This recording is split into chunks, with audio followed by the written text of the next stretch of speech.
Welcome to Uriah Heep, the Magician's Podcast. I'll be covering every studio song the band has recorded and every bonus track that I can find. Each week we'll go over a new song from the beginning to where they are currently, and as they keep adding albums, I'll keep adding shows. Let the deep dive party begin. In the magic garden, some were singing, some were dancing. Hello, and welcome to another episode of Uriah Heep, the Magician's Podcast. I am your host, Scott Haskin, and I'm here with a fan-based, band-endorsed podcast here for you. We're going to talk about the song Rainbow Demon today from the album Demons and Wizards. Fantastic song, really an interesting feel to it, and one worth listening to, I think. There are actually two versions of this song that we're going to talk about today. And you know what? Let's just get right to the song.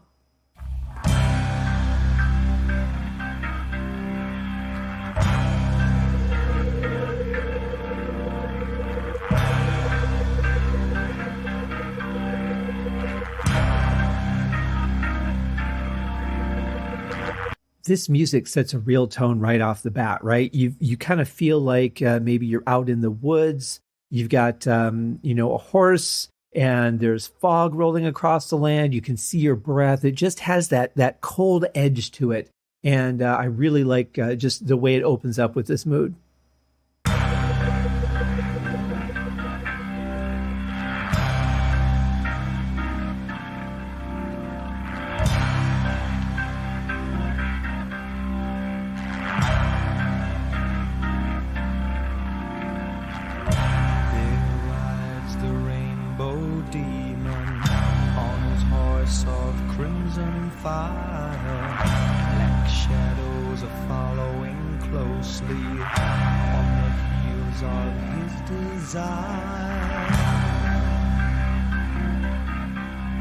I have said many times that I am not a big lyric guy.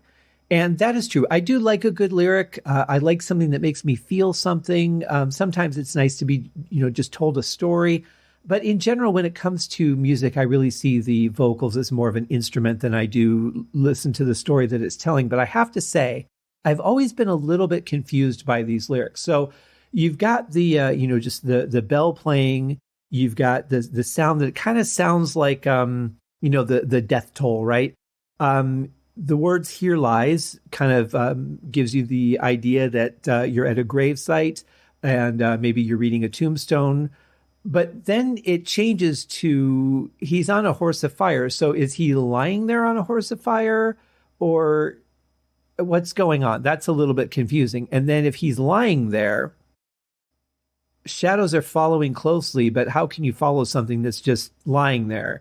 Like that whole part never really made sense to me. I never understood it. I love the feel of the vocals here, though. I love that dry, almost nonchalant way of telling this part of the story. Kind of you really almost feel like he's reading a tombstone.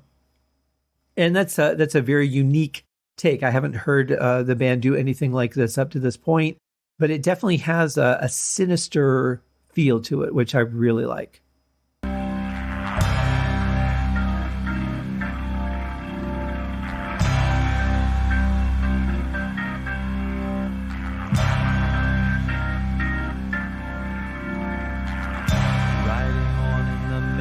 Of morning, no one dared to stand in his way, possessed by some distant calling, riding on through night and day.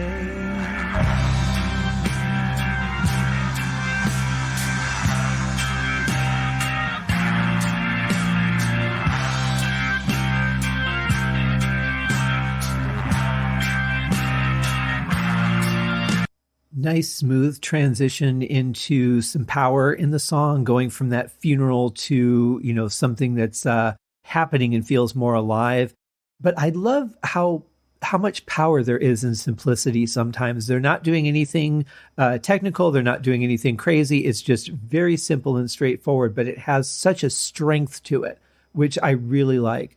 Obviously, the pitch went up a little bit, but the power is just solid.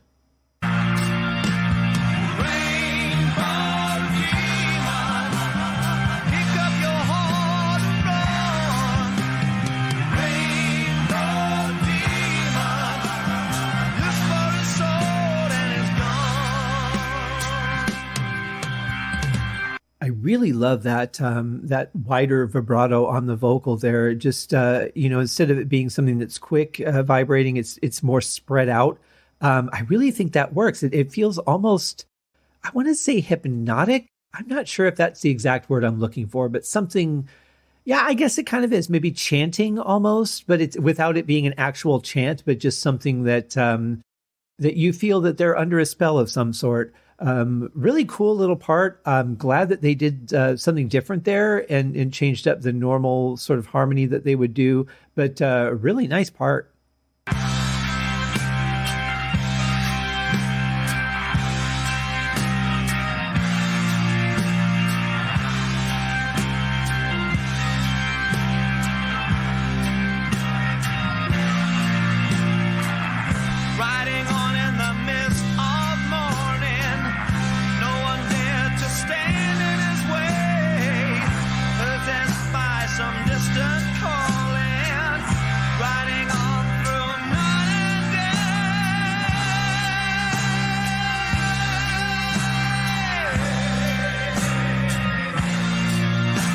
Another wonderful reverbed out wash with that vocal there.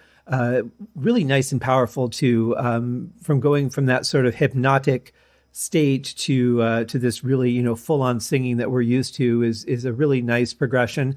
But I really like what the backing singers are doing there. Just that ooh ah kind of thing, and that goes to the chant that I was suggesting earlier for the vibrato. Now it just kind of transitions into that chant, which is really nice. And, just really strong, powerful keyboards, really gritty on this one. Really just nice, solid, straight drumming, not a lot of drum fills. Everyone playing together for the song.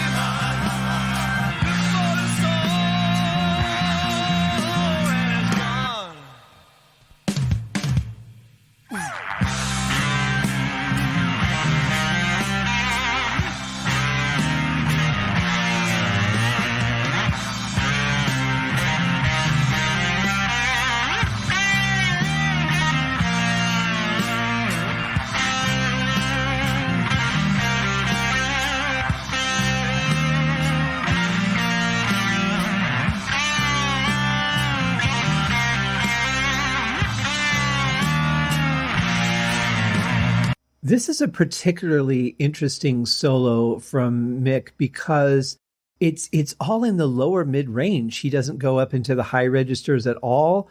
Really fits the mood of the song, sort of that darker, brooding feel that it has. And I really think that was a fantastic, tasteful decision because if it would have gone up much higher, then it would be kind of taking you out of that element a little bit and really changing the overall feel of the song. So that was a great decision and played really well.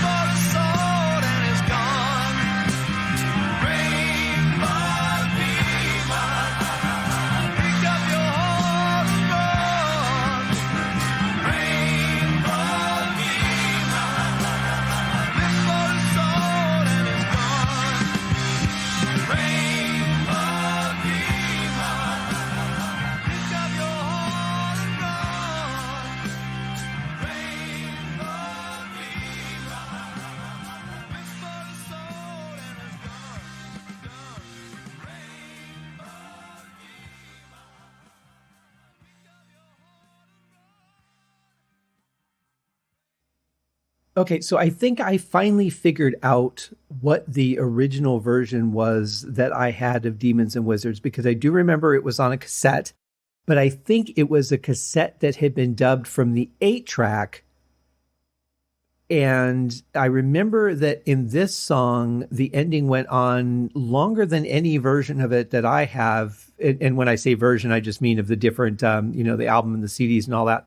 But there is another demon laugh that's actually much higher and kind of dry. And I tried to boost what I have here, and I can't quite capture it, which is a shame because it sounded really good. If anyone has that version, please let me know. I would be interested in hearing how much longer it goes than this. So please reach out to me at uriahheappodcast@gmail.com if you have that. I would love to check that out again. Also, I forgot to mention at the very beginning, I don't know what kind of a synthesizer sound that is exactly, but it sounds almost like a theremin. The way it's oscillating and the way it comes in and out sounds kind of like a theremin, but it's probably just something on the Moog. But it has a really cool sound and it's pretty ominous to it. I love the fade out on this song. It's one of those ones that I really wish went like another pass before it went out completely, because it just has such a good feel to that point in the song. But it fades when it fades, and that's what we get. Really nice, though. Really like this song. Definitely would obviously give it a thumbs up, as I have pretty much everything from the beginning. But it's good stuff, and I could see why it was included on the album. Definitely fits in with the theme, the sort of fantasy wizard world theme.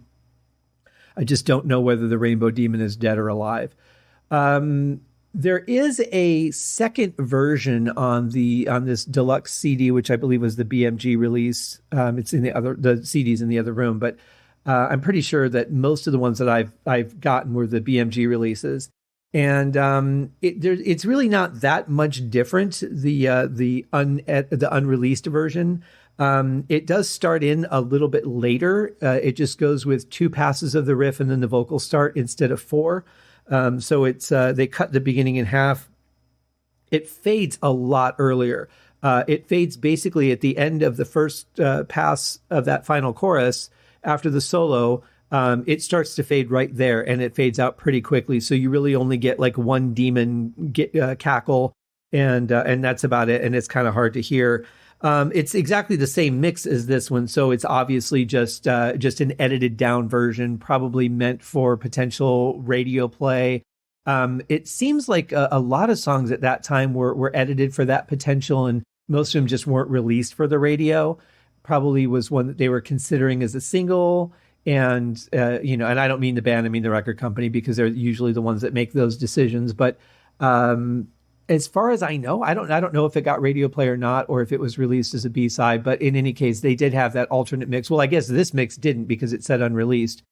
But yeah, I mean, it's basically the same thing, just a little bit clipped down. And so you're just missing, you're missing some of the enjoyment, but that's really about the only difference on that version. I really like the song. I've always enjoyed it. I like that mood. I can kind of almost equate it to, if you've ever seen the movie series Underworld, where it has that sort of bluish tint to everything and nothing ever really gets full color. Like, that's how this song feels to me. Like, it's got a tint to it, and you've kind of entered into a different world from where we were in Circle of Hands. And yeah, I think it's pretty cool. I've always liked this song, and I hope you guys do too. Maybe I've inspired you to like it. Maybe you already did. Maybe you like it even more. Who knows? I don't know.